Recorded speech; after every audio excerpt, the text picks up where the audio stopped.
Facebook open કરું છું કે જયશ્રી.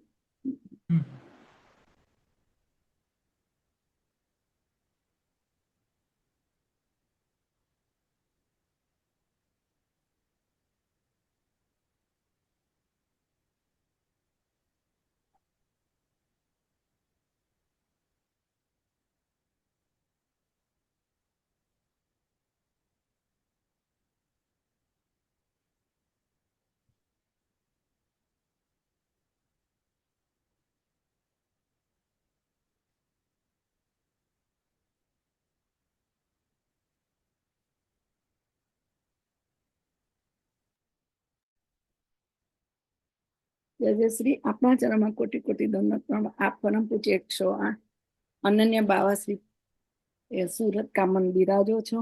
આપ શ્રી અનિરુદ્ધ બાવાજીના આત્મા છો, નાના લાલન છો. આપ શ્રી ખૂબ સુંદર રીતે ત્યાંના વૈષ્ણવોને પણ ખૂબ સુંદર રીતે વચરામૃતનો એનો લાભ આપી રહ્યા છો. આપ ફર્સ્ટ ટાઈમ શ્રીનાથજી વચરામૃતમાં પધાર્યા છે અને ખૂબ ખૂબ સુરતમાં તો આ પ્રવૃત્તિ કઈ ને કઈ આપની ચાલતી જ હોય છે અને આજે અમને શ્રીનાથજી વચરામૃતના વૈષ્ણવને લાભ મળ્યો. આજના વચરામૃતનો કૃતાર્થ કરો. શ્રી વલ્લભાતી સકી છે.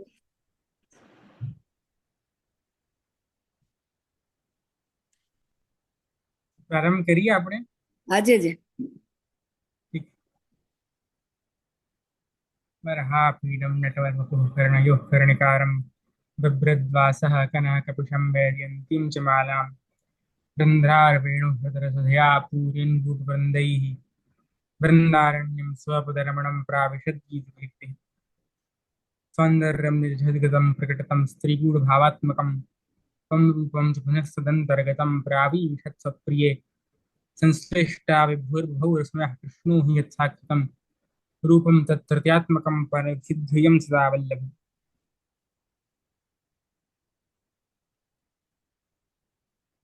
અહીંયા ઉપસ્થિત આપ સૌ સત્સંગીજનો, ખૂબ જ આનંદ આવે છે આપ સૌની વચ્ચે આવીને અને પ્રથમ જ વખત આપ સૌથી ભેટ થઈ એમાં વધારે આનંદ થાય છે. સ્મિતાબેનને તો મળતા હોઈએ અમે આલ્યમાં, પરંતુ આપ સૌ અન્યજનો થી ખૂબ જ આનંદ થયો આપ સૌને મળીને. અને સત્સંગની વાત છે તો આજે આપણું જે ષોડશ ગ્રંથ છે એના જે ચતુશ્લોકી જે આપે લખ્યું મહાપ્રભુજીએ એના ઉપર આપણે થોડી ચર્ચા કરીશું. વૈષ્ણવ ચતુશ્લોકી ઉપર આપણે ચર્ચા કરીએ એ પેલા વૈષ્ણવ આપણે ગુરુનું મહત્વ શું એ આપણે સમજીએ તો વધારે આનંદ આવે. કેમ કે વૈષ્ણવ ગુરુ વગર છે ને ઠાકોરજીને પ્રાપ્ત કરવા ખૂબ જ ડિફિકલ્ટ છે. એના માટે એ ખૂબ જ એક સુંદર ગુરુ ઉપર એક વાર્તા આપણે સૌ હમણાં જાણીએ, પછી આપણે મહાપ્રભુજીના જ જે વચનો છે, જો ષોડશ ગ્રંથ છે, સુબોધિનીજી છે, એ બધું શું છે? મહાપ્રભુજીના જ વચનામૃતો છે. જેમ આપ કોઈ બીજા બાળકોના કે બીજા કોઈના પણ આપ પ્રવચન સાંભળતા હો, એમના વાક પુષ્પો હોય કે ઠાકોરજી કોણ, કેવી રીતે, એવી જ રીતે જે મહાપ્રભુજીએ શું આપણને બતાવ્યું એ આપણને ષોડશ ગ્રંથમાં મળે, એ આપણને સુબોધિનીજીમાં મળે. એટલે પ્રત્યેક વૈષ્ણવનો આ કર્તવ્ય બને કે આપણે આ બધા ગ્રંથોને વાંચીએ. આપ સૌ સત્સંગી છો તો આપ સૌને તો વિશેષ આ બધા ગ્રંથોને વાંચવા જોઈએ કે ષોડશ ગ્રંથમાં શું લખેલું છે, સુબોધિનીજીમાં મહાપ્રભુજીએ શું આજ્ઞા કરી, બ્રહ્મસૂત્રની અણુભાષ્ય છે એ ખેર, એ બધા ગ્રંથોને આપણને વાંચીએ કે ઠાકોરજી કોણ, ઠાકોરજી કેવી રીતે પ્રાપ્ત થાય, એ બધી વસ્તુઓ આપ સૌ જાણો તો ખૂબ જ આનંદ આવે વૈષ્ણવ. અને એના જ માટે જે સૌથી પહેલા ગુરુનું મહત્વ એ આપણે જાણીએ. એમાં ખૂબ જ સુંદર એક વૈષ્ણવ વાર્તા આવે કે એક ખૂબ જ એક સમૃદ્ધ પરિવાર હતો. એમાં પુત્ર લેટ ટીનેજમાં હતો, પોતાના 18-19 વર્ષનો હતો. અને એના જે પપ્પા હતા એને પિતાએ પુત્રને કહ્યું કે ચાલ દીકરા, હવે તું મોટો થઈ ગયો છે, તને દીક્ષા લેવડાવી. તું મોટો થઈ ગયો છે, હવે તને ઠાકોરજીની દીક્ષા લેવડાવીએ, તને બ્રહ્મસંબંધ લેવડાવીએ, તને કંઠી લેવડાવીએ. તો દીકરાએ કહ્યું કે ના, હું કેમ લઉં, હું તો એમને એમ ઠાકોરજીને એમને એમ જ પ્રાપ્ત કરી લઈશ. મને કોઈ બીજા ગુરુ કે મને કોઈ માધ્યમની જરૂર નથી ઠાકોરજી સુધી પહોંચવાની. બ્રહ્મ તો બધે વિરાજમાન છે, ઠાકોરજી બધે છે, તો હું કોઈ બીજાની કેમ આશ્રય લઉં ઠાકોરજીને પ્રાપ્ત કરવા માટે. તો આવી રીતે પુત્રએ કહ્યું. વિષ્ણુ પુત્રને છે ને આર્ચરીનો બહુ શોખ હતો. આર્ચરી હોય, તીર બાણ ચલાવે, એનો બહુ શોખ હતો. તો એના પપ્પા કેમ કે સમૃદ્ધ હતા, તેમણે પોતાના ઘરમાં જ આર્ચરીનું આખું સેટઅપ કરી રાખેલું એ દીકરા માટે. તેવી રીતે આ પિતાએ વાત સાંભળી પુત્રની, તો પિતા ત્યારે કઈ ન બોલ્યા, પણ પુત્રને એ આર્ચરીના જ્યાં એનું બધું સેટઅપ હતું ત્યાં એને લઈ ગયા. અને ત્યાં લઈ ગયા અને બો એન્ડ એરો આવે, તીર હોય અને બાણ હોય. તો જે તીર હતું એને હાથમાં લીધું પિતાએ અને જોરથી નિશાના ઉપર ફેંકવાનું ચાલુ કર્યું. હાથથી જ, બાણથી નહીં, પણ પોતે હાથથી જ તીરને નિશાના ઉપર ફેંકવાનું ચાલુ કર્યું. એક વખત ફેંક્યું, બે વખત ફેંક્યું, 3-4 વખત ફેંક્યું, પરંતુ એ નિશાના ઉપર તો લાગે નહીં, કેમ કે એ બહુ દૂર હતું નિશાન. તો અહીંયા છોકરો જોવે અને પછી પપ્પાને બોલે કે પપ્પા આ તમે શું કરો છો, તમને નિશાના ઉપર લગાવવું જ છે તીર, તો બાણથી તમે લગાવશો તો એક વખતમાં પહોંચી જશે. પછી આ વાત પુત્રની પિતાએ માની અને બાણ લીધો હાથમાં અને એક વખત જોરથી તીર ને ચલાવ્યું અને પેલી જ વખતમાં એ તીર નિશાના ઉપર લાગી ગયું. પછી પપ્પાએ દીકરાને કહ્યું કે જો બેટા, આ જે તીર છે ને એ બધા શાસ્ત્રો છે, એ બધી હમણાંની બધી વસ્તુઓ છે, પણ આ જે બાણ છે ને એ ગુરુ છે, એ મહાપ્રભુજી છે, એ ગુસાઈજી છે.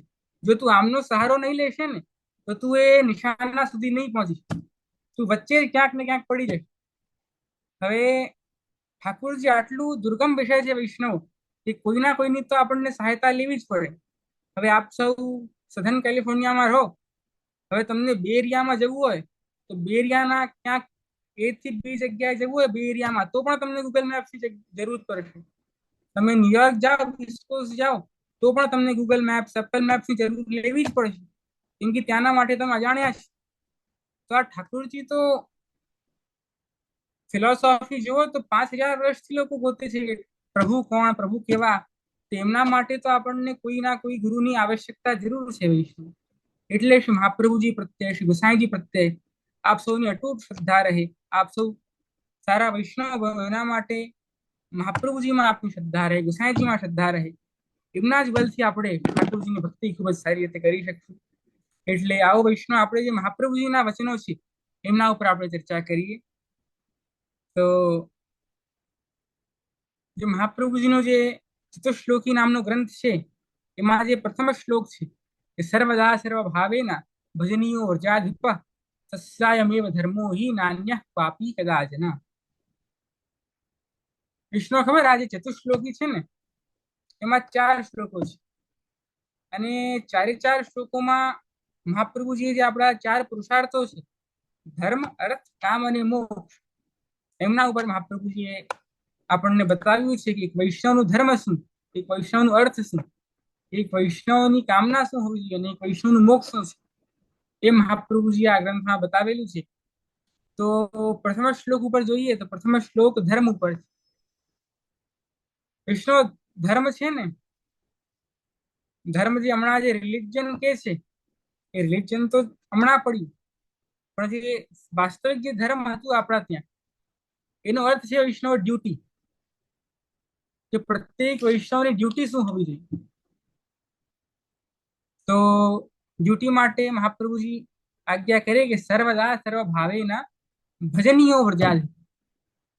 આપણે શું આજ્ઞા કરે કે હંમેશા પ્રત્યેક વૈષ્ણવને ઠાકોરજીની સેવા કરવી, એ જ પ્રત્યેક વૈષ્ણવનું કર્તવ્ય છે. સર્વદા, પ્રત્યેક ક્ષણ, સર્વ ભાવેના, હંમેશા બધા ભાવથી ઠાકોરજીની સેવા કરીએ, એ જ એક વૈષ્ણવનું કર્તવ્ય છે. અહીંયા ભજ ધાતુ છે ને વૈષ્ણવ સેવા કરવા માટે, ભજન કરવા માટે નથી. ભજન પણ સેવાનો જ અંગ છે, પરંતુ અહીંયા જે ભજ ધાતુ છે, ભજનીયો, એ ઠાકોરજીની સેવા માટે છે. અને આપ સૌ જો વિષ્ણુ મહાપ્રભુજી કેટલા હંબલ છે. આપ કોઈ પણ ગ્રંથ જોશો ને તો મહાપ્રભુજી આવું નથી કહ્યું કે પ્રત્યેક વૈષ્ણવને આ કરવું જ છે, આ તમારી ફરજ જ છે, આ તમને કરવું જ પડશે. આપશે શું કહ્યું છે કે તમે કરશો તો સારું રહેશે. કેટલી મહેમતી, આવું મારું માનવું છે. આજે આમાં પણ ભજનીયો પ્રચાર છે પાછો. ભજનીયો એટલે ઠાકુરજીની સેવા તમને કરવી જોઈએ. આવી રીતે મહાપ્રભુજીની આ આપશીની આ હમ્બલનેસ આપણને દેખાય આમાં, કે આપ કોઈને પણ આજ્ઞા નથી કરતા, આપ બધાને કહે છે કે તમને આ કરવું જોઈએ. આમ નથી કહેતા કે આ તમને કરવું જ પડશે. એટલે મહાપ્રભુજીથી આપણે આ વસ્તુ શીખીએ. તમે ઇન્ડિયામાં હશો, જૂના જમાનામાં તમે જ્યારે નાનપણમાં હશો ત્યારે તમને ટીચર શીખવાડે કે આ હોમવર્ક તમને કરવું જ પડશે, તમને લાવવું જ પડશે. એનાથી હમ્બલ તો આપણા મહાપ્રભુજી છે, કે બધાને આમ નથી કહેતા કે તમને આ કરવું જ પડશે, પણ તમને કરવું જોઈએ. એટલી મહેમત, આવું મારું માનવું છે, આવું વૈષ્ણવને કરવું જોઈએ. તો આ મહાપ્રભુજીને આપણે દીનતા જોઈએ ઠાકુરજી પ્રત્યે. અને વૈષ્ણવ સર્વદા હંમેશા પ્રત્યેક ક્ષણ ઠાકુરજીની સેવા કરવી એ જ એક વૈષ્ણવનું કર્તવ્ય છે. વૈષ્ણવ કોઈ પણ સમય હોય, કેવો પણ સમય હોય, ક્યાંક પણ બેસેલા હો, પણ ઠાકુરજીની સેવા કરવી એ પ્રત્યેક વૈષ્ણવનું કર્તવ્ય છે. તમે ઠાકુરજીની સેવા ભલે ઘરે પઢાવી લીધેલા હોય, તમે ક્યાંક બીજા વૈષ્ણવના ત્યાં જાઓ, ગાડીમાં હો, ત્યારે પણ ઠાકુરજીનું નામ સેવા, શ્રી કૃષ્ણ શરણમ મમ, શ્રી કૃષ્ણ શરણમ મમ, આપણે ઠાકોરજીને યાદ કરતા રહીએ, એ પ્રત્યેક વૈષ્ણવનું કર્તવ્ય છે. અને આપ સૌને કહું તો આપ સૌને ગોવિંદજીની વાર્તા ખબર હોય તો હું પાછું એને લઉં કે ગોવિંદજી જે દ્વિતીય કુમાર છે મહાપ્રભુ ગુસાઈજીના, એમનો વિવાહ પ્રસ્તાવ હતો, એમના લગ્ન થવાના હતા. અને આપશીની બરાત નીકળતી હતી, જે જાન નીકળે એ આપશી નીકળતી હતી. અને ઉત્થાપનનો સમય હતો. એ સમય 4:30 વાગેલા અને આપશીની બરાત ગિરિરાજની તળેટીમાંથી જતી હતી. અને જેવી રીતે જતી હતી લગ્ન માટે, આપ એકદમ સજેલા, દુલ્હાના શૃંગારમાં, બધું સહેરો ધરેલો હોય, જામો હતો આપશીને, બધી જાન આવેલી છે, બેન્ડ બાગા વાગે છે, બધું એકદમ એકદમ બિગ ફેટ વેડિંગ ચાલતી હતી. અને એવામાં જ ઉપર ગોવર્ધન પર્વત ઉપર શ્રીનાથજીનો ઉત્થાપનનો સમય થયો અને મુખિયાજીએ શંખનાદ કર્યા. ઉત્થાપનના સમય માટે શંખનાદ કર્યા. અને ગોવિંદજી અહીંયા ઘોડા ઉપર બિરાજેલા છે લગ્ન માટે. તો જાન જતી હતી અને જેવી જ રીતે ત્યાં શંખનાદ થયા તો ગોવિંદજી, તમે વૈષ્ણવ માનશો નહીં, પણ પોતાના ઘોડા ઉપરથી ઉતરી ગયા અને શ્રીનાથજીના મંદિરમાં અપરસ કરવા માટે પધારી ગયા કે આ લગ્ન તો હું બીજા મુહૂર્તમાં કરી લઈશ, પણ આ સૌથી પહેલા હું ઠાકુરજીને ઉત્થાપન કરાવીશ, સૌથી પહેલા હું ઠાકુરજીની સેવા કરીશ. તો આ વૈષ્ણવ એક સાચો વૈષ્ણવનો ધર્મ છે કે ભલે જેવું પણ હોય, જે પણ સમય હોય, પણ ઠાકુરજીની સેવા સર્વોપરી છે. પછી આખી જાન ત્યાં ને ત્યાં રોકાઈ ગઈ અને શયન પછી જે મુહૂર્ત મળ્યો એ સમયે પછી આપશીના લગ્ન થયા. ત્યાર પછી વૈષ્ણવ અમારા ત્યાં આવું વલ્લભકુલમાં નિયમ થયો કે લગ્ન અડધી રાત્રે જ કરવાના, મોડી રાત્રે. એટલે આપ સૌ પણ કોઈ વલ્લભકુલના લગ્નમાં આવેલા હો તો અડધી રાત્રે પ્રસંગ થાય. કેમ કે સેવા ન છૂટવી જોઈએ. જે 6:30-7 વાગે આપણા શયન થઈ જાય એની પછી જ આપણે લગ્નનો પ્રસંગ કરીએ. તો એના માટે વૈષ્ણવ હંમેશા કોઈક પણ કાલ હોય કે ઠાકુરજીની સેવા આપણા માટે ખૂબ જ જરૂરી છે. અને સર્વ ભાવેના આપશી આજ્ઞા કરી, જેવો પણ આપણો ભાવ હોય, એમાં વૈષ્ણવ સર્વ ભાવેના બે અર્થ થઈ શકે. એક તો આપ સૌને ખબર હોય તો ભક્તિના સ્ટેજ છે કે પ્રેમ ભક્તિ, આસક્તિ આવે, પછી વ્યસન આવે, પછી સર્વાત્મ ભાવ આવે. જે સર્વાત્મ ભાવ છે એ એ પ્રકારની ભક્તિથી પણ આપણે ઠાકુરજીને ભજન કરીએ તો એવો એક અર્થ નીકળે. અને બીજો અર્થ એવો નીકાળી શકીએ કે પ્રત્યેક જેવી રીતે આપણે ઠાકુરજીની સેવા કરી શકીએ એ રીતે આપણે ઠાકુરજીની સેવા કરીએ. કોઈ વસ્તુ વૈષ્ણવ ઠાકુરજીની સેવામાં નાની મોટી નથી.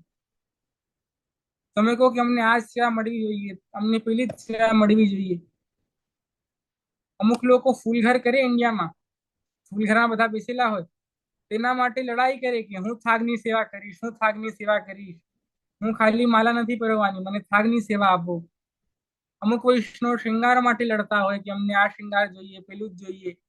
પ્રણવની વૈષ્ણવ ઠાકોરજીની જે સેવા મળે એ આપણા માટે સૌભાગ્યની વાત છે. તો આપણે ઠાકોરજીની સેવા કરીએ. એક વખત એક સત્ય પ્રસંગ છે વૈષ્ણવ, 300 સાડા 300 વર્ષ પહેલાની વાત હશે, કે કામનના જે વલ્લભકુલ હતા અમારા આજ પંચમ ઘરના, એ કોટા પધાર્યા. પ્રથમ પીઠમાં આપશ્રી કોટા પધાર્યા અને ત્યાં જે કોટાના જે પ્રથમ પીઠાધીશ્વર હતા એમને મળવા માટે પધાર્યા. તો જેવી રીતે આપશ્રી કોટામાં પધાર્યા મંદિરમાં, તો આપશ્રી જોઈએ તો એ વલ્લભકુલ શું કરે છે કે ઠાકોરજીના મોટા મોટા ચાંદીના વર્તનો ખાસા કરે છે, ઠાકોરજીના બર્તન માંજે છે. અને લિટરલી એ જે વલ્લભકુલ હતા કોટાના, એમને આ મહેમાન વલ્લભકુલને ઇન્વાઇટ કર્યા છે, आओ बाबा साहब आप भी आओ, अपन सब मिलके ठाकुर जी के बर्तन साफ करें. એટલે આવું આપણા ત્યાં એવું કઈ નથી કે આ સેવા મોટી, આ સેવા મોટી. અને વિષ્ણુ ખૂબ જ એમ કહેવાય કે રૂપાળા હતા. અને આપશ્રીને કેમ કે બહુ મોટા મોટા બર્તન હોય ઠાકોરજીની સેવામાં, તો એ સાફ કરીને આપશ્રીને ક્યાંક ઠેક લઈ ગઈ. તો એ ઠેક આપ એ વલ્લભકુલને દેખાડે કે આજો આ ઠાકોરજીની સેવા કરતા કરતા મને આ ઠેક લઈ ગઈ. એટલે ઠાકોરજીની સેવા વિષ્ણુ જેવી પણ હોય, જ્યાં પણ આપણે હોઈએ, પણ ઠાકોરજીની સેવા નાની હોય મોટી હોય એવા કઈ નથી. આપણને સહની મંદિર હસ્તની સેવા મળી, આપણને શૃંગારની સેવા મળે, આરતીની મળે, ભોગ બનાવવાની મળે, તે બર્તન ખાસા કરવાની મળે. બધી સેવા ઠાકોરજી માટે ખૂબ જ મહત્વની છે. તો આપણે સૌ મળીને ઠાકોરજીની યત્કિંચિત સેવા બને એ આપણે સૌ કરીએ. અને આપ હવે કહો કે બધી વસ્તુઓમાં કેવી રીતે ઠાકોરજીની સેવા કરી. હવે અમે તો ઘર બહાર લઈને બેસેલા છીએ, અમારા છોકરાઓ પણ છે, એમના પણ છોકરાઓ છે હવે તો તમારા, અને સેવા તો અમે ખાલી 1 કલાક કરી લઈએ. તો ઠાકોરજીની આમાં તો લખેલું છે કે હંમેશા માટે સેવા કરો, 24/7 ઠાકોરજીની સેવા કરો. તો આ કેવી રીતે શક્ય છે? હવે તમે તો એલેમાર હો, તો પછી ડાઉનટાઉનમાં તમારો દીકરો રહેતો હોય તો ત્યાં તમે મહિને મળવા જાઓ. તો હવે આમાં સેવા કેવી રીતે કરીએ એમ? તો એના માટે ટીકાકારો બધા આજ્ઞા કરે કે બધી વસ્તુઓને છે ને વિષ્ણુ ઠાકોરજીની સેવા એ રીતે જો. જેમ તમે વ્યવસાય પણ કરો, તમે જોબ કરવા માટે જાઓ, તેને એમ જુઓ કે તમે ઠાકોરજીની સેવા માટે આને કરો છો. કે તમે જોબ કરશો તો ઘરમાં પૈસો આવશે, અને એ પૈસાથી અમે ઠાકોરજીની સેવા કરીએ. તો આ વૈષ્ણવ ભાવ હોવો જોઈએ. તમે દીકરાને મળવા જાઓ તો પણ એવી રીતે કે આનાથી અમારી ચિત્ત, આનાથી અમારું માઇન્ડ રિફ્રેશ થશે, અમે પોતાના છોકરાને મળીશું તો મારું મન સારું લાગશે પછી ઠાકોરજીની સેવામાં. આવી જ રીતે તમે છોકરાને મળવા જાઓ, એના સાથે સત્સંગ કરો. તો અમે સારી રીતે સત્સંગ કરીએ છીએ, બીજા લોકોને વૈષ્ણવ બનાવીએ છીએ. આ પણ એક સારી વૈષ્ણવતા છે, આ પણ ઠાકોરજીની સેવા છે. તમે રસ્તામાં જતા હો, ગાડીમાં હો, તો પણ ઠાકોરજીનું જાપ કરતા જવાનું, શ્રી કૃષ્ણ શરણમ મમ, શ્રી કૃષ્ણ શરણમ મમ. આ પણ એક ઠાકોરજીની સેવા છે.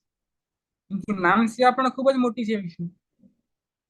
અને વિષ્ણુ સેવા તો કરવી, પણ સેવા પણ અનેક અનેક પ્રકારની હોય. અમુક લોકો કે અમારાથી સ્વરૂપ સેવા નહીં બને, તમે શું કરી? કેમ કે હવે તમે બધા અડધા લોકો અમેરિકામાં રહેતા હો, ત્યાં જોબ કરો, છોકરાઓ હોય, ઠાકોરજીની સેવા બની શકે નહીં બની શકે, તેમાં શું કરવાનું પછી? એના માટે મહાપ્રભુજી સોળજ ગ્રંથોમાં જ આજ્ઞા કરે છે કે સેવા યામવા કથાયામ, કે સૌથી પહેલા તો સેવાનો પ્રયાસ રાખવો જ. પણ જો આપણાથી સેવા નહીં બની શકે તો ઠાકોરજીનું નામ સેવા કરી. એ નામ સેવા પણ વૈષ્ણવ ખૂબ જ મોટી છે. અન્ય વૈષ્ણવ સાથે સત્સંગ કરવો, ભાગવતજી વાંચવા, 84-252 વાંચવું, ઠાકોરજીની લીલાઓનું અવગાહન કરો, જપની માળા કરો, શ્રી કૃષ્ણ શરણમ મમ મંત્રનું જપ કરો. આ પણ ખૂબ જ મોટી સેવા છે વૈષ્ણવ. અને મહાપ્રભુજીની કૃપાથી આપણને આટલું સુંદર આ મંત્ર મળેલું છે ઠાકોરજીનું, શ્રી કૃષ્ણ શરણમ મમ, કે આમાં આપણને જો દીક્ષિત થઈ ગયા નથી તો કઈ બીજા નિયમો નથી લાગતા. આપ નાયા હો, વગર નાયા હો, જૂતા પહેરેલા છે નથી પહેરેલા, ગાડીમાં છો, ઘરમાં છો, મંદિરમાં છો, કઈક પણ અવસ્થામાં આપ આ શ્રી કૃષ્ણ શરણમ મમનું મંત્ર આપ બધી અવસ્થામાં બોલી શકો છો. જેમ બીજા ગાયત્રી મંત્રો હોય, સિંધુ સનાતન ધર્મમાં ખૂબ જ મંત્રો છે. ગાયત્રી મંત્ર છે, શિવજીનું મંત્ર છે, મૃત્યુંજય જાપ કરે લોકો. તેમાં શું છે? પ્રણવ મંત્ર આવી જાય, ઓમ. તેમાં વૈષ્ણવ પછી નિયમો લાગી જાય કે નહાયા પછી જ બોલી શકો, વગર નાયા ન બોલી શકો. ચપ્પલ પહેરેલા હોય તો ન બોલાય, અમુક અવસ્થામાં હોય ત્યારે ન બોલાય. એના માટે વૈષ્ણવ મહાપ્રભુ જે છે ને એ ઓમ આપણા મંત્રમાં નથી રાખ્યું કે જે વૈષ્ણવ જે વ્યક્તિ હોય તે આ મંત્ર બોલી શકે. અને પહેલા તો જે આ પ્રણવ મંત્ર છે એને બોલવા માટે યજ્ઞોપવિત સંસ્કાર લેવા પડતા, કે જેના પાસે જનોઈ હોય એ જ આ વ્યક્તિ આ શબ્દ બોલી આ મંત્ર બોલી શકે. અને ત્યારે તો 500 વર્ષ પહેલા આ નિયમ ખૂબ જ સખ્ત હતો. તો પછી અડધા લોકોને આ મંત્રથી કેવી રીતે વંચિત રાખ? એટલે મહાપ્રભુજી આ ખૂબ જ સરળ શ્રી કૃષ્ણ શરણમમાં આ મંત્ર આપણને આપ્યું. અને આનો અર્થ સીધો સિમ્પલ એ જ અર્થ થાય કે હે કૃષ્ણ, હું જેવો પણ છું આપનો છું. શ્રી કૃષ્ણ શરણમમાં, હું જેવો પણ છું આપનો છું ઠાકોરજી. તો આવી રીતે આપ સૌ ઠાકોરજીની સેવા કરતા રહો, કે ઠાકોરજીની સેવા કરો, ઠાકોરજીના જાપની સેવા કરો, ઠાકોરજીના નામની સેવા કરો. આપ મને કહો વિષ્ણુ, કોઈ પણ વ્યક્તિને જાણવું હોય ને આપણને, તો એના ચરિત્ર સાંભળવા પડે. જેમ તમને અબ્રાહમ લિંકન કોણ એના માટે તમને રિસ્પેક્ટ વધારવી હોય અબ્રાહમ લિંકન માટે, તો એને શું કર્યું ને અમેરિકા માટે એ તમને પહેલા જાણવું પડે.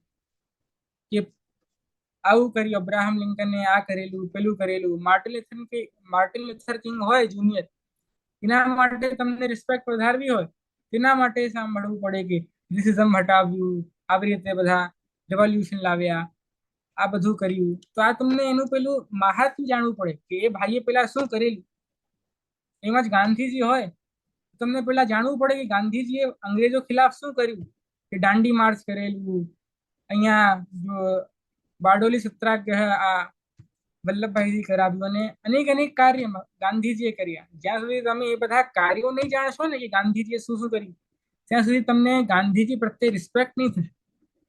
એવી જ રીતે જ્યાં સુધી તમે ઠાકોરજીની લીલા, ઠાકોરજીની જેટલી પણ બધું મહાત્મ્ય નહીં સાંભળશો ને ત્યાં સુધી આપણને ઠાકોરજીની ભક્તિ આટલી નહીં મળશે જેટલી મળવી જોઈએ. એટલે ઠાકોરજીની જેટલી પણ બધી લીલાઓ છે, ભાગવતમાં છે, ગર્ગ સંહિતામાં છે, 84-252 છે, શ્રીનાથજી ચરિત્રામૃતમાં છે, જેટલી પણ બધી લીલાઓ મહાપ્રભુજીની છે, શ્રી ઠાકોરજીની છે, એ આપ સૌ જાણો કે મહાપ્રભુજીએ માખણ ચોરી લીલા કેમ કીધી, દામોદર લીલા. આપશ્રીએ ગોવર્ધન ધરણ કેવી રીતે કર્યું, આપણો નંદ મહોત્સવ કેવી રીતે થયો, એ બધું જ્યાં સુધી આપ સૌ નહીં જાણશો ને ત્યાં સુધી આપણી ભક્તિ ક્યાંક ને ક્યાંક ટૂંકી પડશે. એટલે આપ સૌ ઠાકોરજીની સેવા તો કરો, પણ એની સાથે સાથે ઠાકોરજીનું ભજન એટલે ઠાકોરજીની નામ સેવા પણ આપ સૌ ખૂબ કરતા રહો, એવો અમારો આગ્રહ રહેશે. અને એવી જ મહાપ્રભુજીની આજ્ઞા પ્રત્યેક વૈષ્ણવ માટે છે. અને વૈષ્ણવ ઠાકોરજીની ભક્તોની સેવા એ પણ ખૂબ જ મોટી છે. ઠાકોરજીના ભક્તોનું ક્યારેક અપમાન ન થાય આપણાથી.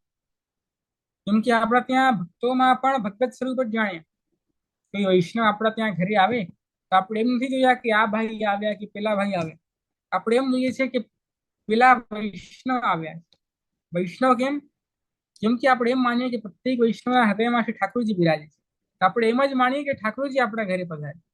એટલે ક્યારેય ભક્તનું પણ આપણાથી અપમાન ન થાય એવું આપ સૌ જરૂર કાળજી રાખજો. બોલવામાં નહીં થાય, કોઈની નિંદા ના થઈ જાય ભક્તની. વૈષ્ણવ જને તો તેની રે કહીએ જ નિંદા ન કરે કેની રે. આપ સૌ સમાજમાં રહો છો, કોઈની નિંદા થઈ જાય, કોઈની સ્તુતિ થઈ જાય, એ આપણાથી ના થાય. કોઈનાથી આપણું મનમોટાવ ન થાય, એ આપ સૌ કાળજી રાખજો. અને ભક્તની આપણે ખૂબ બધા વૈષ્ણવ માટે આપ સૌ સદભાવ રાખો. જેવા પણ છે ઠાકોરજીના ભક્ત છે એવો આપ સૌમાં ભાવ હોવો જોઈએ. એનાથી બહુ આનંદ આવશે. અને ગુસાઈજીનો 252માં એક પ્રસંગ મળે કે એક વખત આવું થયું કે ગુજરાતથી એક સંઘ ગુસાઈજીના અને ઠાકોરજીના દર્શન કરવા માટે વ્રત જતો હતો, ગોકુલ જતું હતું, જતીપુરા વૃંદાવન જગ્યાએ. તો ખૂબ જ ધનવાન જે સંઘ હતો, ખૂબ જ ધનવાન, એની પાસે બહુ રૂપિયાઓ હતા અને ખૂબ જ સારા સમૃદ્ધ લોકો હતા. તે લોકો જતા હતા અને માર્ગમાં એક બીજા વૈષ્ણવ જે ખૂબ જ દરિદ્ર હતા એ એમને બધાને મળ્યા. અને એમની પાસે ગોકુલ જવા સુધીના પૈસા પણ નહીં. તો આવી રીતે એમની સાથે સંઘમાં એ સાથે સાથે ચાલતા હતા. અને જે સાથેના વૈષ્ણવ હતા એમની જ ચાકરી કરીને, એમની સાથે જ એમનું જ બધું ડોમેસ્ટિક વર્ક કરીને એ પોતાનું ત્યાં સુધી ગોકુલ જવાના પૈસા લઈને એ બધું કરતા હતા. અને આવી જ રીતે ધીરે ધીરે જતા ગયા એવી જ રીતે ધીરે ધીરે ગોકુલ આવ્યા. અને ગોકુલ થી થોડાક 20 માઇલ બહાર એક એક પડાવ આગળ આખો મુકામ રોકાયો. ત્યાંથી શું થયું વૈષ્ણવો કે આ જે દરિદ્ર વૈષ્ણવ હતા એમને ફીવર આવી ગયું. હવે ફીવરિશ થઈ ગયા. તેમને જે બધા સમૃદ્ધ વૈષ્ણવ હતા એમને રિક્વેસ્ટ કરી કે જો હું હમણાં ફીવરમાં છું તો મારાથી આટલું ચલાશે નહીં, ગિરિરાજજી સુધી જવાનું છે હવે કાલે, તો મારાથી ચલાશે નહીં. તો આપ એક કામ કરો કે મને પણ આપના ગાડામાં, આપનું જે બેલગાડું તે બેલગાડા હતા એમાં મને પણ તમે બેસાડીને ગિરિરાજજી સુધી લઈ જાઓ તો આપણે સાથે મળીને ઠાકોરજીના દર્શન કરીએ. તો આવું આ જે દરિદ્ર વૈષ્ણવ હતા એમને બાકી બધા વૈષ્ણવને રિક્વેસ્ટ કરી. પણ જે બાકી બધા વૈષ્ણવ હતા એમને ના પાડી દીધી કે ના, તું જાતે આવી જજે, અમે તને નથી લઈ જવાના. તું તો અમારી સાથે કામ કરતો હતો તો અમે તને સાથે કેમ લઈ જઈએ? તો બાકી બધા વૈષ્ણવે મના કરી દીધી કે ના, અમે તને ન લઈ જઈએ. વૈષ્ણવ ઠાકુરજી તો અંતર્યામી છે, શ્રીનાથજીને આ વાત ખબર પડી ગઈ. તમે બધા વૈષ્ણવ માનશો નહીં, પણ શ્રીનાથજીએ એ જ સમયે શ્રી ગુસાઈજીને પોતાનો જે પર્સનલ વ્હીકલ હતો, ગુસાઈજીનું જે પર્સનલ ગાડું હોય એ હાથોહાથ પોતાના માણસ સાથે એ મુકામ ઉપર મોકલાવ્યો. અને જે ફીવેવાળા જે વૈષ્ણવ હતા દરિદ્ર, એમને હાથોહાથ ત્યાં બેસાડીને એ ગિરિરાજજી સુધી લાવ્યા અને સંધ્યા આરતીના દર્શન એમને કરાવ્યા.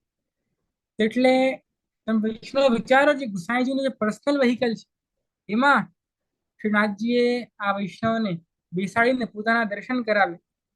અને એના આગલા દિવસે, બીજા દિવસે જે સંઘ આવ્યું જેની સાથે આ વૈષ્ણવ આવેલા, તો એ પછી મંદિરમાં જવા લાગ્યું.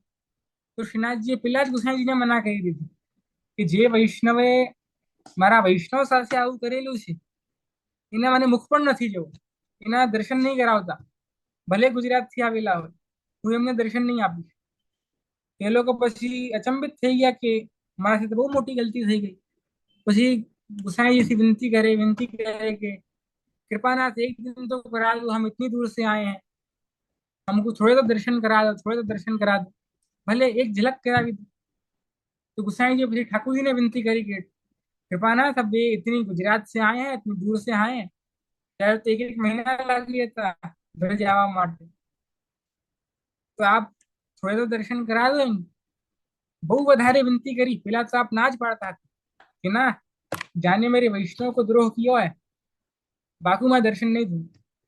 પણ વધારે કહ્યું ગુસાઈજી તો ખાલી 3 દિવસ માટે સાંજના દર્શન શ્રી ગુસાઈજીએ આ બધા વૈષ્ણવને કરાવ્યા. અને ચોથા દિવસની ઠાકુરજીને વિનંતી કરી ગુસાઈજી. પછી ઠાકુરજી તો રિસાઈ જ ગયા કે ના, હવે આના વિષયમાં મારી સાથે વાત નહીં કરતા, 3 દિવસ બહુ થઈ ગયું, હવે ભલે આ લોકો જે કર્યું આ લોકો કરે, પણ આનાથી વધારે હું આ લોકોને દર્શન નથી જ આપવાનું. તો જો વૈષ્ણવનું આપણે દ્રોહ કરીશું તો ઠાકોરજી પણ પછી આપણાથી કૃષ્ણ થઈ જાય છે. એટલે વૈષ્ણવ માટે આપણે ક્યારેય ખોટું ન વિચારીએ, ખોટું ન બોલીએ, ઠાકોરજીની સારી રીતે સેવા કરીએ. આપ સૌ તો ઘરે સેવા કરતા જ હશો, પણ એમાં પણ ક્યારેક આપણને સંતોષ ના આવી જાય. જો હું તો કહીશ કે આપ સૌએ તો પેલા ચતુશ્લોકી ઉપર ચર્ચા કરી જ હશે, પરંતુ આ બધા વૈષ્ણવ એવા ટોપિક છે ને કે જેટલી ચર્ચા કરો ને એટલી ઓછી છે. ઠાકોરજી આવા છે કે તમે જેટલી વખત ઠાકોરજીના દર્શન કરો, જેટલી વખત ઠાકોરજીનું નામ લો ને એ ઓછું જ પડવાનું છે. તમે દોડીને દરરોજ ઠાકોરજીના દર્શન કરવા માટે જાઓ છો. એ જ કોઈ કે ચલો દરરોજ નેબરના ત્યાં બેસવા જઈએ, તો કોણ જશો તમારામાં? આ દરરોજ શું મળવાનું એનાથી? તમે જ કહેશો કે આ દરરોજ શું જવાનું એનાથી, દરરોજ શું એકને એક ચહેરો જોવાનો. પણ ઠાકોરજી એવા છે કે આપણે દરરોજ ઠાકોરજીના દર્શન કરવા માટે જઈએ. એવી જ રીતે આપ સૌ ક્યારેક આ ઠાકોરજીના આપણી ભક્તિમાં ક્યારેક આપ સૌને સંતોષ ના આવે, કેમ કે ઠાકોરજીની ભક્તિ આટલી મોટી છે કે આપણે એમાં સંતોષ લાવીશું તો પછી આપણે ત્યાં ને ત્યાં બેસી જઈશું. જેમ તમને લાગે કે અમે 1.5 કલાક સેવા કરીએ તો ખૂબ જ સારી કરીએ છીએ, તો પછી તમે જે બાકીના 22.5 કલાક છે દિવસમાં, એમાં તમે પછી ઠાકોરજીની સેવા નહીં કરો. એના માટે ક્યારેક આપ સૌને ઠાકોરજીની સેવામાં સંતોષ ના આવે, આપણને સેટિસ્ફેક્શન નહીં થઈ જાય કે અમે તો ખૂબ સારી સેવા કરીએ છીએ. આપ સર શ્રી ઠાકોરજીની સેવામાં, શ્રી ઠાકોરજીના ચિંતનમાં, શ્રી ઠાકોરજીની લીલાઓમાં રત રહો. આવી જ મહાપ્રભુજી આપણને આજ્ઞા કરે છે. અને કેવા કૃષ્ણની સેવા કરી છે કે સર્વદા સર્વ ભાવેના ભજનીયો ભજાધિપ. ભજાધિપ એ કૃષ્ણ છે કે જેમને શ્રી ઠાકોરજીએ વ્રજની ઠાકોરજીની બધી લીલાઓ છે, બાલકૃષ્ણ કે જે મથુરામાં જેમનું પ્રાગટ્ય થયું અને ગોકુલમાં આપ બિરાજ્યા, બ્રજમાં જેટલી પણ બધી લીલાઓ કરી, એવા કૃષ્ણની આપણને સેવા કરવી છે, એવા કૃષ્ણની આપણને લીલાઓનું અવગાહન કરવું છે. આપણા વૈષ્ણવ ખૂબ જ સાયકોલોજીકલ છે. આમ તો ઠાકોરજીનું મહાત્માને એ તો ખૂબ છે જ, પણ આમ જોવા જઈએ તો આ જે બાલકૃષ્ણની જે સેવા છે ને, એ ખૂબ જ એક સાયકોલોજીકલ મહાપ્રભુજી આપણને આપી. આપ સૌ હોય, કોઈ 40-50 વર્ષનું વ્યક્તિ હોય આપની સામે આવી જાય, તો શું તમને એમના માટે પ્રેમ થશે? આપ સૌને એના માટે વાલ આવશે? નહીં આવે. આપણે કોઈ પણ 40-50-60 વર્ષનું વ્યક્તિ આવી જાય આપણી સામે, તો આપણને લાગશે આ કેમ આવી ગયું. એની જગ્યાએ કોઈ નાનું ઇન્ફન્ટ 6 મહિનાનું કે 1 વર્ષનું તમારી સામે આવી જાય, તોતલું તોતલું બોલતો હોય, તો તમને એના માટે વાલ આવે કે નહીં આવે? સહજ આપણને બધાને એના માટે પ્રેમ આવશે, આપણે એના માટે આપણને વહાલ આવશે, એને આપણે પ્રેમ કરીશું. તાજ વૈષ્ણવ સાયકોલોજી મહાપ્રભુજી અને ગુસાઈજીએ આપ સૌને આપ્યું કે મહાપ્રભુજીએ જે દ્વારકાના કૃષ્ણ છે એ તો કૃષ્ણ છે જ, પણ આપશ્રીએ ફોકસ બાલકૃષ્ણ ઉપર કર્યું કે આપણને ઠાકોરજીથી પ્રેમ નહીં કરવો હોય ને તો પણ થઈ જશે, એવા છે આપણા બાલકૃષ્ણ. એના માટે જે વ્રજાધિપા, જેમને ગાયો જારી, જેમને મટકીઓથી દહીં દૂધ ચુરાવ્યું, જેમને માટી ખાધી ઠાકોરજીએ ગજની, એવા કૃષ્ણની આપણને સેવા કરવી છે. કૃષ્ણ ભક્તિમાં માન અને પ્રેમ બંને જોઈએ. આ વિષ્ણુ ખૂબ જ કહીને ખૂબ જ એક અવનવો સંબંધ છે ઠાકોરજી સાથે આપણો. આવા સંબંધો ખૂબ જ રેર હોય કે જ્યાં આપણને રિસ્પેક્ટ અને લવ એક સાથે હોય. આવા ખૂબ જ ઓછા સંબંધો હોય. જેમ અમુક સંબંધો હોય કે માતા પિતાથી આપણા એવા સંબંધો હોય કે આપણને ત્યાં એમના માટે રિસ્પેક્ટ પણ હોય, પણ આપણને માન પણ, આપણે એમના માટે પ્રેમ પણ કરતા હોય. એવી જ રીતે આ ઠાકોરજીનો સંબંધ છે કે આપણને ઠાકોરજી માટે રિસ્પેક્ટ પણ ખૂબ છે, એમના માટે આપણે પ્રેમ પણ આટલું જ કરીએ છીએ. એમ કોઈ બીજા વ્યક્તિઓ હોય, તમારા કોઈ સિનિયર હોય કે એમના માટે આપણને રિસ્પેક્ટ હોય પણ પ્રેમ ના હોય. એવી જ રીતે અમુક લોકો એવા હોય કે જેમના માટે પ્રેમ હોય પણ રિસ્પેક્ટ ના હોય. તમારો છોકરો હોય, તમને એમના માટે પ્રેમ હશે પણ રિસ્પેક્ટ નહીં હોય. એવી જ રીતે આ ઠાકોરજીનો ખૂબ જ અવનવો સંબંધ છે કે આપણને ઠાકોરજી માટે પ્રેમ પણ છે અને ઠાકોરજી માટે રિસ્પેક્ટ પણ છે. તો આવી રીતે ઠાકોરજીની સારી સારી આપણે સેવા કરતા રહીએ. અને આપણા વિશ્વ ઠાકોરજી આવા છે ને કે જો ઠાકોરજીએ કૃપા કરી દીધી, તમને સેવા નહીં કરવી હશે ને તો પણ સામેથી તમારાથી સેવા કરાવશે. એવા શ્રી ઠાકોરજી ખૂબ જ કૃપાલુ છે. એક 40-50 વર્ષ પહેલાની વાત છે. એક બેન હતા, મુંબઈના ખૂબ મોટા શેઠાણી હતા. એમને વ્રજયાત્રામાં ગયા, લીલી પરિક્રમા હોય વ્રજની 40 દિવસ વાળી, એમાં યાત્રા કરવા માટે ગયા.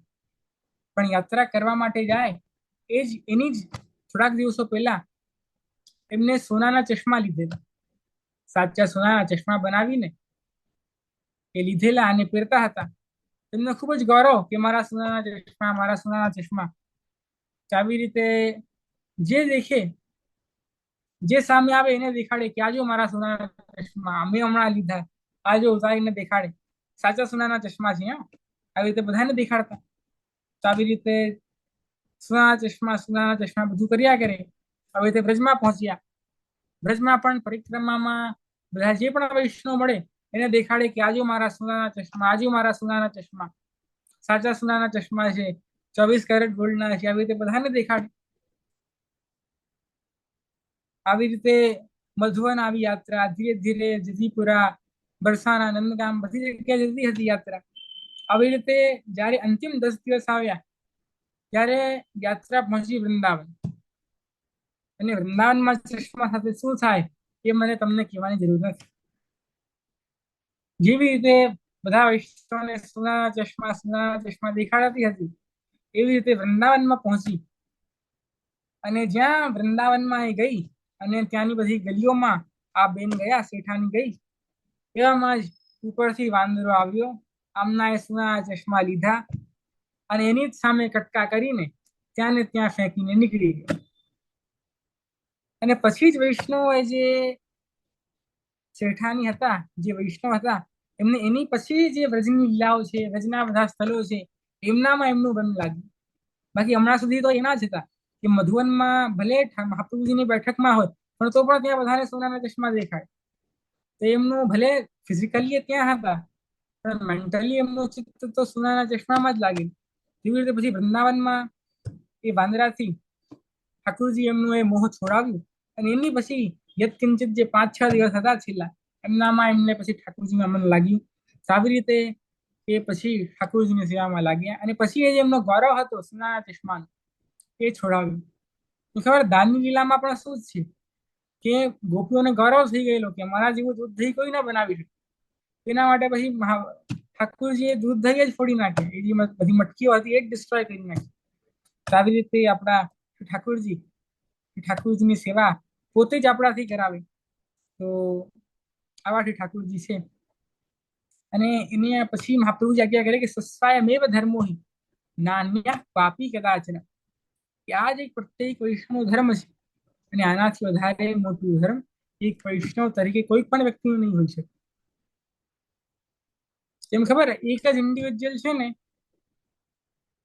બહુ બની શકે.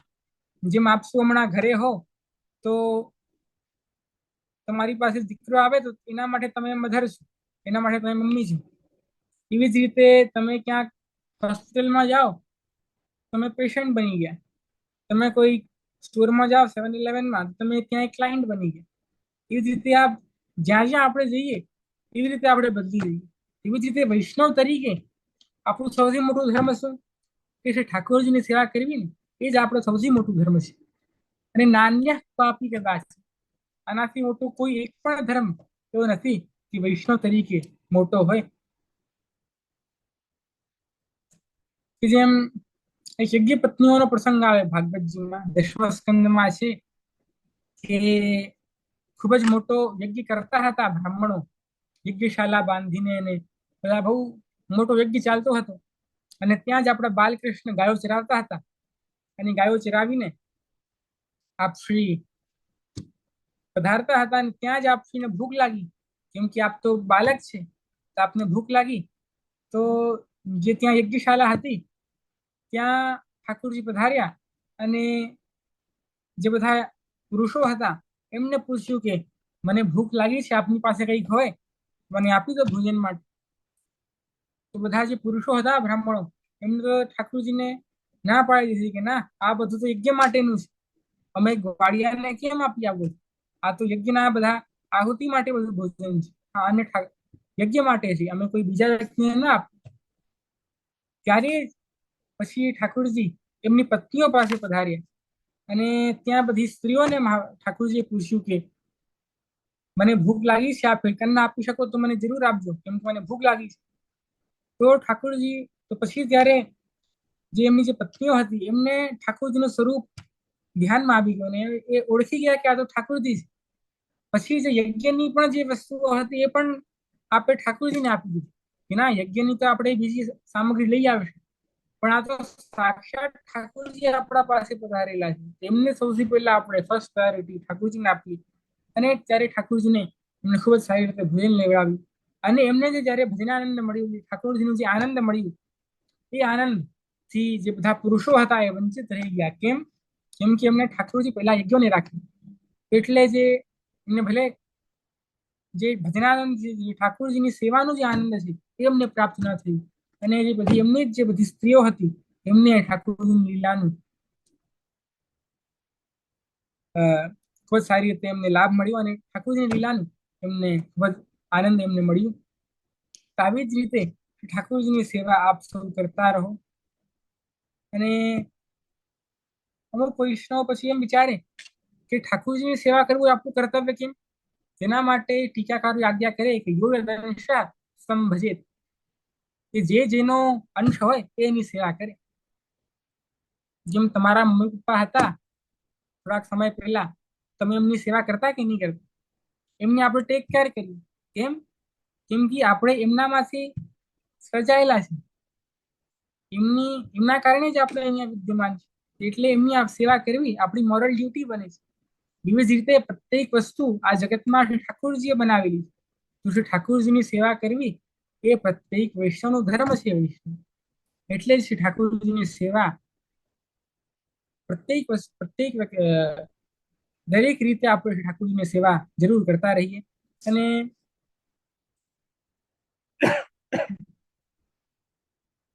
આવી રીતે આપ સૌ ખૂબ સારી રીતે શ્રી ઠાકોરજીની સેવા તન મન અને ધનથી શ્રી ઠાકોરજીની સેવા કરતા રહો. વૈષ્ણવ પુષ્ટિ માર્ગમાં છે ને સર્વ સમર્પણનું માર્ગ છે. આપણે ભસ્મન મંત્ર બોલીએ તેમાં પણ શું છે કે બધી વસ્તુ આપણે ઠાકોરજીને સમર્પીએ છીએ. તન મન અને ધન જેટલી બધી વસ્તુ આપણી પાસે હોય એ રીતે આપણે ઠાકોરજીની સેવા કરીએ. જેમ આપની પાસે ઉત્તમ હોય આપણે ઠાકોરજીના રોગ આવીએ. હમણાં અહીંયા કેરીની સિઝન ચાલતી હતી હમણાં સુધી, તો બધા ઠાકોરજીને કેરીયા રોગ આવતા. હવે અહીંયા ઋતુ આવશે, હવે અહીંયા બધા પુષ્પો બધી જગ્યા થશે. સાવનના મહિનામાં તો સાવનના બધા પુષ્પોથી હંડોલા છે, બધા સિદ્ધ કરે છે. એ રીતે જે વસ્તુઓ જે વ્યક્તિ પાસે હોય એ શ્રી ઠાકોરજીને સમર્પે એ એક વૈષ્ણવનું સૌથી મોટું મોરલ ધર્મ છે. તો આપણે સૌ શ્રી ઠાકોરજીની સારી રીતે સેવા કરતા રહીએ અને શ્રી ઠાકોરજીના ખૂબ સુંદર રીતે ગુણગાન કરતા રહીએ. અને આપ સૌ પણ ખૂબ જ સારી રીતે આ શ્રી ઠાકોરજીની સેવા નામથી કરો એ ખૂબ જ સારી વાત છે. સત્સંગ જે ખૂબ જ મોટી વાત છે એ આપ સૌ કરતા રહો. કેમ કે ઠાકોરજીનું નામ લેવું એ પ્રત્યેક વૈષ્ણવ માટે ખૂબ જ ગર્વની વાત છે. તો આપ સૌ ખૂબ જ સારી રીતે શ્રી ઠાકોરજીની સેવા કરતા રહો. ઠાકોરજીની લીલાનું અવગાહન કરતા રહો. કે ઠાકોરજી કોણ છે એ જાણવાનો પ્રયાસ કરો. એક હું છેલ્લી વાત કહીશ આપ સૌને વિષ્ણુ, પછી આપણે વિરામ લઈએ અહીંયા, કે આપણું ધર્મ છે ને વિષ્ણુ એક છાજ જેવું છે. છાજ ખબર?